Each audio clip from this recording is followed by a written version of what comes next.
एक बार की बात है, दूर किसी शहर में एक किराने की दुकान थी। उस दुकान को चलाने वाले का नाम राज था। ठीक इस दुकान के सामने एक घर था। इसी घर में तीन बेहद खूबसूरत लड़कियां रहती थी, जो हर शाम टहलने को अपने घर के छत पे जाते थे। एक शाम हमारा हीरो हमेशा की तरह वो अपना दुकान चला रहा था। तभी उसकी नजर उस छत पे गई। उसी वक्त प्रिया नीचे उसके दुकान के तरफ ही देख रही थी। दोनों की नजर आपस में टकराती है और हमारे हीरो का दिल चोरी हो जाता है। कुछ समय बाद ही वो लड़की हमारे हीरो के दुकान पे कुछ लेने के बहाने आती है। आप छत पे क्या देख रहे थे? हमारा हीरो इस बात को हंसते हुए टाल देता है। फिर वो वहाँ से सामान लेकर चली जाती है। हमारा हीरो मन ही मन उसे पसंद करने लगता है।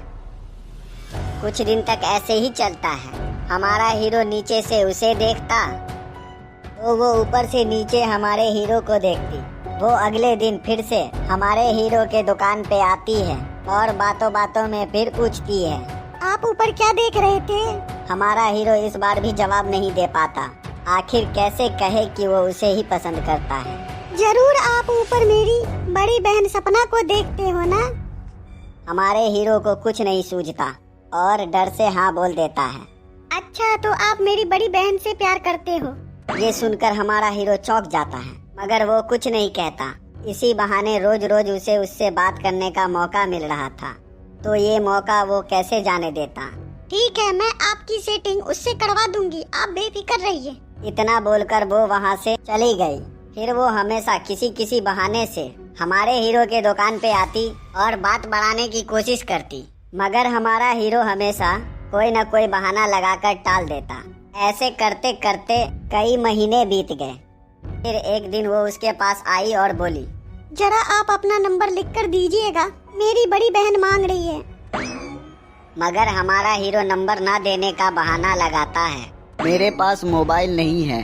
वो लड़की उदास होकर वहाँ से चली जाती है। कुछ दिन बाद वो लड़की वहाँ फिर से आती है। इस बार थोड़ा जोर डालकर उससे उसका नंबर मांगती है। इस बार हमारा हीरो उसे मना नहीं कर पाता और नंबर दे देता है, क्योंकि हमारा हीरो इसे पसंद करता था। कुछ देर बाद ही हमारे हीरो के फोन पे एक मैसेज आता है। वो मैसेज उसकी बड़ी बहन का था। फिर दोनों की चैटिंग शुरू हो जाती है।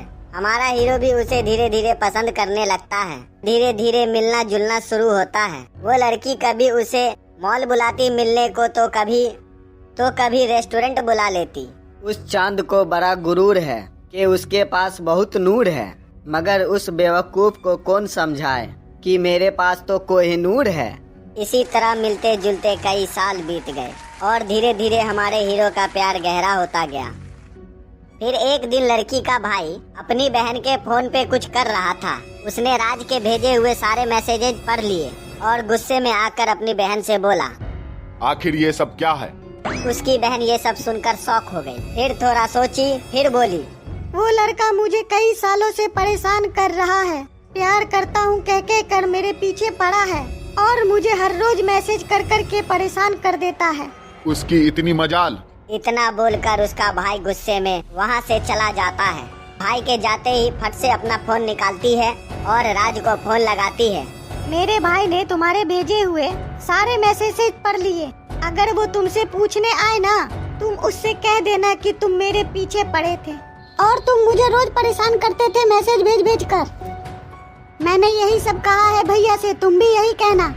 उधर से जवाब आया कि तुम ये भी तो कह सकती थी हम दोनों प्यार करते हैं, फिर ऐसा क्यों कहा? ऐसा है ना कि मैं अपने सारे मैसेजेस डिलीट कर देती थी, मगर तुम्हारे कुछ मैसेज सेव थे, मुझे पता नहीं था। इतना सुनते ही हमारा हीरो गुस्से में आ गया। तुमने मेरे मैसेज सेव करके रखे और अपने मैसेज सारे डिलीट कर दिए।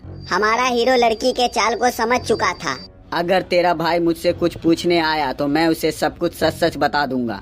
इतना सुनते ही लड़की के होश उड़ गए कि अब उसका भंडा फूटने से कोई नहीं बचा सकता।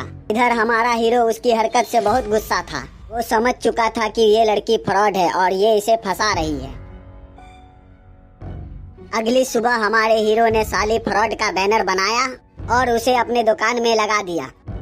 कुछ दिन बाद ही लड़की के बाप ने उसकी शादी किसी और से कर दी। हमारा हीरो भी खुशी खुशी उस लड़की के शादी का भोज खाता है और बोलता है, साली एक नंबर की फ्रॉड थी।